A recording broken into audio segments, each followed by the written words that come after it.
J'ai déjà signalé qu'il y avait certains paradoxes. Et ce sont ces paradoxes qui souvent découragent les gens de réfléchir sur le masculin et le féminin. Parce qu'on leur dit ceci et ils ont un contre-exemple. On leur dit que les femmes sont prisonnières de la caverne, d'un espace clos, et ils nous disent à quel point les femmes ont envie de voyager. Il n'y a qu'à parler de l'exogamie, le fait de partir ailleurs, de changer de famille, de changer de milieu.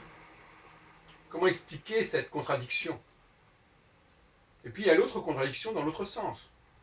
On nous dit que les hommes qui sont hors de la caverne, d'après mon système, qui sont, je veux dire, quand je dis ils sont, c'est une façon de dire, ils descendent, mais ils sont continués à être programmés d'après des problématiques très anciennes, qui d'ailleurs ne correspondent pas forcément à la réalité d'aujourd'hui, c'est le moins qu'on puisse dire, mais ils continuent à fonctionner comme ça, comme une sorte de phénomène sous hypnose. Ils agissent sur une programmation qui ne correspond pas forcément à la réalité. Mais c'est comme ça. Les hommes, finalement, sont souvent, on n'a qu'à regarder 1914, etc., et bien avant, etc., bien après aussi. Les hommes sont très marqués par le nationalisme, par l'amour de la patrie. Et la patrie, c'est quand même la patrie. C'est-à-dire que c'est quelque chose de fermé. On nous dit, oui, mais vous nous dites que les hommes sont libres comme l'air, qu'ils peuvent aller n'importe où, qu'ils peuvent se balader, qu'ils peuvent explorer le monde. Et en même temps, vous nous parlez, on sait très bien qu'il y a un amour de la patrie, un nationalisme, un amour du pays, du terroir. Voyez-vous, tout ça, ça se croise. Pourquoi ça se croise? Parce qu'on est toujours attiré par le contraire, tout simplement. Les femmes sont fascinées quand elles rencontrent quelqu'un par le fait qu'il les ouvre à un autre univers.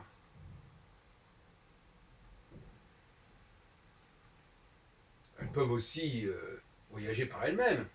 Mais je veux dire que la meilleure façon pour un homme de convaincre une femme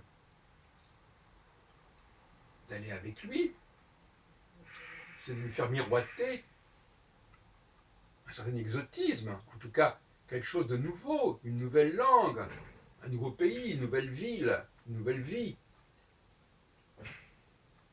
C'est ça le vrai moteur de l'attirance d'une femme pour un homme.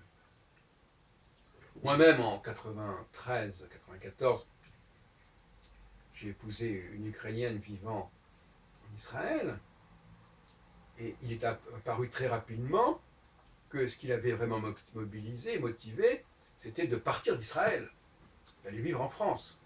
Langue qu'elle ne connaissait pas le français, quasiment pas. Donc il s'agissait pour elle de se dépayser. Il s'agissait d'une forme d'exogamie, si vous voulez.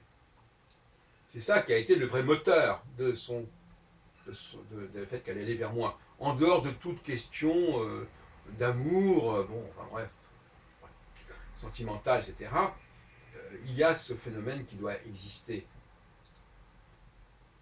Et inversement, l'homme,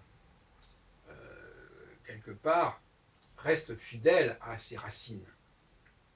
C'est pour ça que finalement, cette femme ukrainienne, judéo-ukrainienne, est venue en France et que moi je suis resté en France. Alors que je pouvais avoir quelque part des velléités aussi, moi, d'aller en Israël. C'était comme ça que ça se passait. Vous voyez comment ça a basculé. Bon. Alors, n'est-ce pas, tout ça complique un peu les choses et la perception des choses. Mais on comprend bien que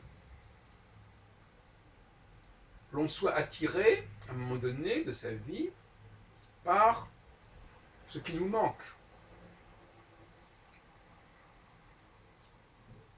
Moi-même, je suis parti en 68 de France pour aller vers Israël. Donc finalement, j'ai joué cette carte masculine. Et puis à un moment donné, c'est la carte féminine, enfin la carte de la caverne qui m'a repris. Bon, c'est un peu compliqué, mais c'est pas si compliqué que cela. Psychologiquement, psychanalytiquement, on peut très bien comprendre ce genre de phénomène. Je veux dire par là que ce ne sont pas des contre-exemples, ce sont des contreparties.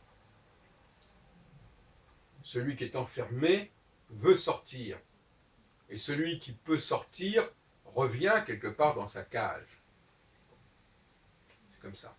Ça permet effectivement aux hommes et aux femmes de s'entendre, puisqu'ils sont eux-mêmes ambivalents. Et ce sont donc deux ambivalences qui se rencontrent.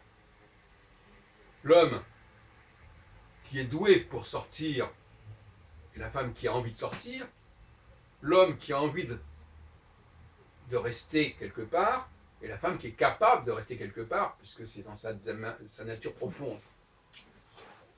Donc c'est comme ça que le couple fonctionne. Il y a celui qui veut et celui qui peut. La femme veut, mais elle ne peut pas. L'homme veut, mais il ne peut pas.